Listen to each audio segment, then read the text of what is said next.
So what you just saw, I don't know if you could recognize, it was Al Franken and Stein. And I thought that was a real humorous capture of really what's going on in the country and what I am often guilty of just making attributions that one group just doesn't have the heart. And I really loved the first paper for multiple reasons. It was well done research, but it also shed light on this reality that there are good people who care about doing pro-social things in both sides of the political spectrum. And I think, getting this out there is so important, especially now where we're seeing all this crazy discourse, and certainly saw it in the last election between the conservatives and liberals on all sorts of issues, particularly healthcare comes to mind. There was something else that I observed that I thought was sort of the flip side of these negative stereotypes.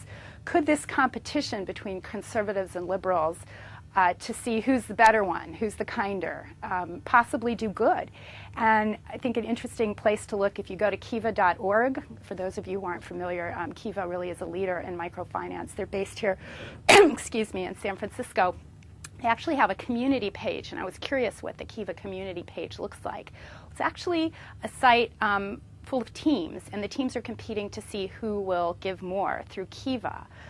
You might be interested to know that the #1 team currently is the team for atheists, agnostics, skeptics, free thinkers, secular humanists, and the non-religious. As of August 28th, which was the last time they did the totaling, I guess, they had $1,060,000 and some change that they had raised as a group. And these are individual donors who self-identify. The Christians actually, at some point, were apparently trying really hard to compete with this, and they tried to encourage more people to get on Kiva and join their team. They are actually in second place with $664,000 worth of donations and then some change. Third largest group is Team Obama with about $500,000. There actually isn't a Democratic group. I think most of the Democrats, I guess, went to Team Obama. But it's interesting that Republicans actually were splintered into 3 groups, and their grand total was less than $1,000. For those of you who lean more heavily to the left, the Green Socialist Global Alliance of Freedom, Equality, and Earth Preservation has close to $2,000. So it's kind of interesting for me is not necessarily these numbers, but just the idea that this rivalry we have between different political ideologies could actually be used for good if we start having these competitions to see who gives more, who volunteers more, who makes a bigger difference, who does more to make the world a better place. That's the kind of competition I'd like to see as opposed to the name calling and the stereotyping. And I think the first paper just did a good job in shedding light on that distinction and illuminating the fact that we can all do good, and maybe we can start competing to see who can do better, and then we'll all be doing better. Anyway, I could talk more about each of these papers, but I want to be fair and allow time for questions. The second paper on mindsets, also really great job, Andrew and Carlos, really interesting. By the way, I'm sure they mentioned there's a JPSP. It's an excellent paper and talks about some additional studies. I tried to think of, applications, and I couldn't stop thinking of them. One of them is certainly in California, we've had some decisions that have been made by voters, and some of us have shrugged and wondered how that happened.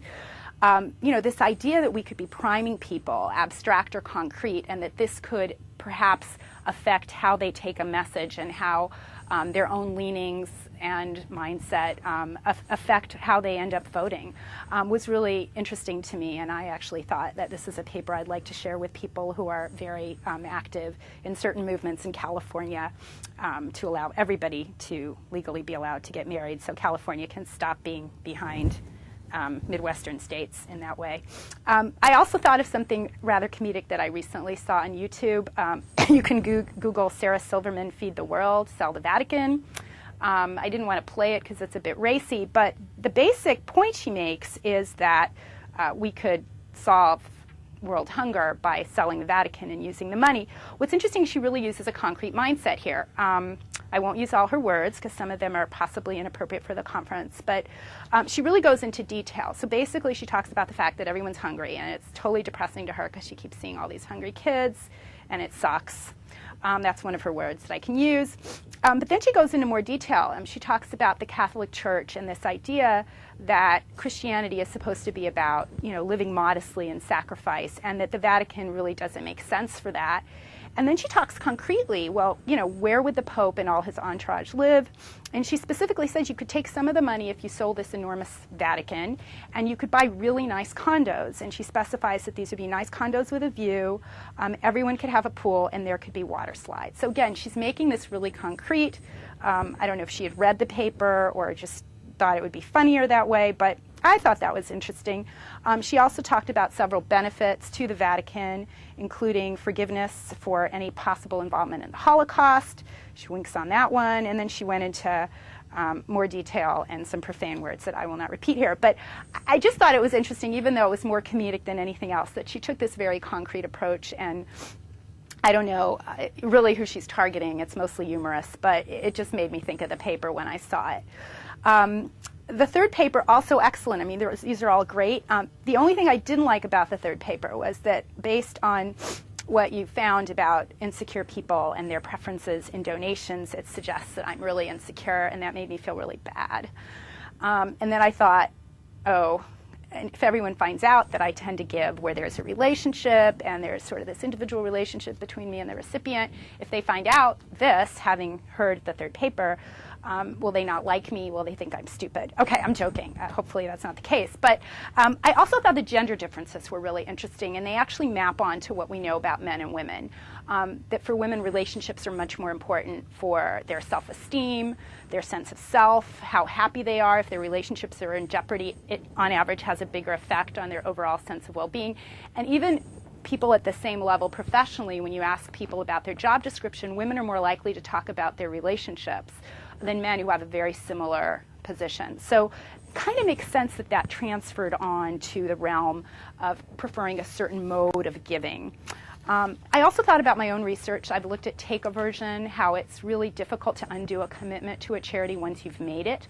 And in labs, I've even done that where I endow subjects. So I tell them, in reward for participating in the study, we're going to give this amount of money to charity. And so they're actually endowed with it. And then I give them the option of switching to a cash reward. And then, of course, some people are given a cash reward and they're given the option to switch to charity. And, of course, as you might suspect, based on your own inclinations, there is this much stronger effect of people moving from money to cash than from charity to cash. People really don't want to undo a donation, even if it wasn't one they chose. And I thought of, how could we look at this in light of that third paper? And I think it would even be stronger. Undoing a donation or even a commitment to donate in the future would actually be more powerful where there's a personal relationship. I have twice had a long-term relationship with a charity that I've ended. One was Children's International, and I was actually sponsoring a little girl named Mita. And at some point I learned that many people were sponsoring Mita, and if I stopped sending checks, it would actually have no impact on Mita because many people were getting that picture, and they can't really match donors to kids, and it's more of a marketing gimmick. And I knew that, and I still found it really hard. And then later, I was also motivated because I wanted to switch to an organization that wasn't evangelical. I think it's great that they're feeding the children, but I didn't want that to be correlated with conversion into a religion. So I ended it, but it was really difficult for me. And then a few years ago, I switched from World Wildlife Fund to another environmental organization. They're both wonderful. It was actually Sierra Club, but I just made the choice to switch. Both were difficult, but it was actually much more difficult for me to switch out of Children's International, even though I was probably a bigger fan of World Wildlife Fund. So I think looking at this third paper, I think about how we could translate it into other areas. Including just sort of our comfort with ending a relationship, and whether insecurity, I guess that's me, would drive that, or maybe that would be more pervasive, regardless of whether you're secure or insecure like me. So anyway, that's really all I have. Again, I want to thank all the participants for doing such a great job, and Andrew for putting this together. Apologize for not being there, and also encourage everybody. This is an area that's under-researched in consumer behavior, and there's so much good work to be done, and as we've seen today, there's good work happening now. And I hope those of you in the audience were inspired by this work like I was to go out and do more work in this area, because they really need consumer behavior insight. So that's it. Thank you so much.